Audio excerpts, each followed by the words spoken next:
Di dunia yang penuh warna ini, identitas kita dibentuk dari banyak hal: budaya, agama, bahasa, dan tempat kita tumbuh.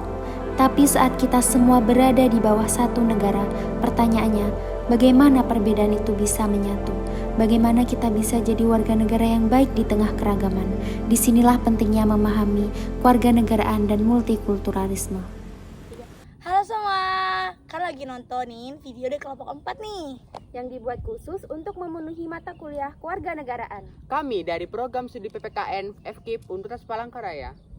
Dan kali ini kita bakal ngobrolin topik yang relate banget nih sebagai warga negara, yaitu Kewarganegaraan dan multikulturalisme. Daripada penasaran, yuk kita simak videonya. Yuk.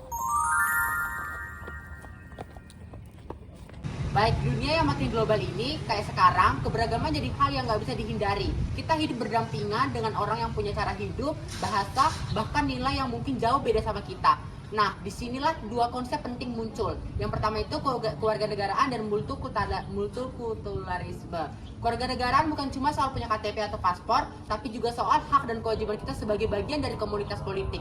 Sementara multikulturalisme adalah cara kita melihat dan mengelola keberagaman itu, nggak cuma menerima perbedaan, tapi juga menghargai dan merayakannya. Tapi nggak selalu mulus. Kadang perbedaan bisa menimbulkan tantangan, mulai dari diskriminasi, stereotip, sampai konflik sosial. Di sisi lain, kalau dikelola dengan baik, keberagaman bisa jadi kekuatan luar biasa buat menciptakan masyarakat yang inklusif, kreatif, dan adil.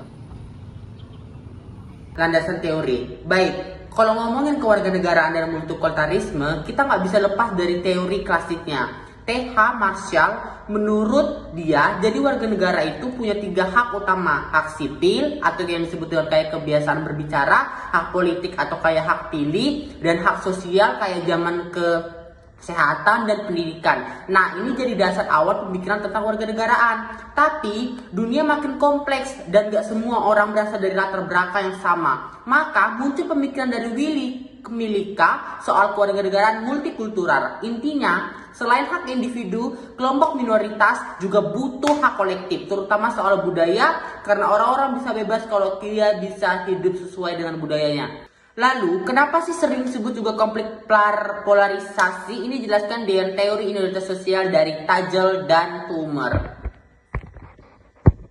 Untuk mengatasi ini, kita butuh kebijakan multikulturalisme yang adil. Charles Taylor ngajarin soal pentingnya pengakuan. Nggak cukup cuma bilang kita menghargai perbedaan, tapi harus benar-benar mengakui bahwa identitas budaya minoritas itu setara dan penting. Tanpa itu, kelompok kecil bisa terpinggirkan. Terakhir, dari dunia pendidikan ada James Banks yang mengusulkan 5 elemen pendidikan multikultural, mulai dari integrasi konten, mengurangi prasangka, sampai cara membedakan siswa. Pendidikan ini cuma ngajari toleransi, tapi juga mengelola cara pikir kita supaya kita lebih dan empati dalam melihat perbedaan. Dan jangan lupa Paulo Freire datang dengan ide pendidikan kritis. Menurut dia, pendidikan itu harus bantu orang sadar bahwa mereka bisa mengubah dasar dan struktur sosial yang menindas. Ini penting banget dalam konteks keadilan sosial dan melawan diskriminasi.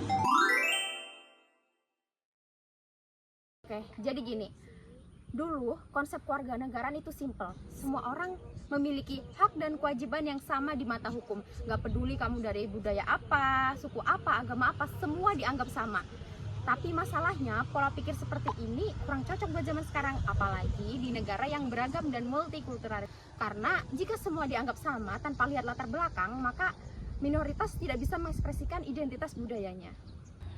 Ada satu tokoh penting namanya Will Kemilika yang ngenalin konsep kewarganegaraan dan multikultural. Intinya, jika mau adil, negara harus menyiapkan ruang dan perlindungan untuk kelompok minoritas agar mereka dapat menjaga dan mengekspresikan budaya mereka. Jadi intinya tidak semua harus sama, tapi semua dapat diakui dalam keberagaman.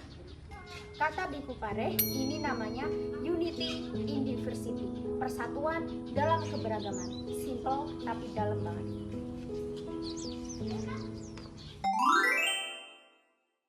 Masyarakat yang multikultural, kaya banget, tapi bisa menimbulkan konflik apabila tidak dikelola dengan baik. Bisa menimbulkan prasangka, stereotip, segregasi sosial, bahkan konflik horizontal. Integrasi sosial itu membutuhkan 3 hal ini, teman-teman. Yang pertama, rasa saling percaya. Yang kedua, akses yang sama terhadap sumber daya. Dan yang ketiga, identitas nasional inklusif. Masyarakat plural yang tersegmentasi. Artinya, kita hidup dalam kelompok yang jarang benar-benar nyatu. Suku, ras, agama, budaya, kelas sosial masih terkotak-kotak. Contoh ekstrim dari ini adalah kerusuhan Mei 1998, konflik Dayak dan Madura, serta konflik agama di Ambon. Terkadang identitas lokal nabrak dengan kepentingan nasional. Aceh menginginkan syariat Islam, Papua menginginkan otonomi adat. Tapi negara juga harus tetap menjaga kesatuan. Gimana solusinya? Kalau kata Bowen, solusinya adalah melakukan negosiasi pluralisme. Kompromi yang adil antara pemerintah pusat dan pemerintah daerah. Integrasi sosial itu bukan soal semua harus sama, tapi gimana kita yang beda-beda tapi tetap kerja sama. Beda itu sah, tapi itu tidak bisa menjadi alasan buat kita saling curiga.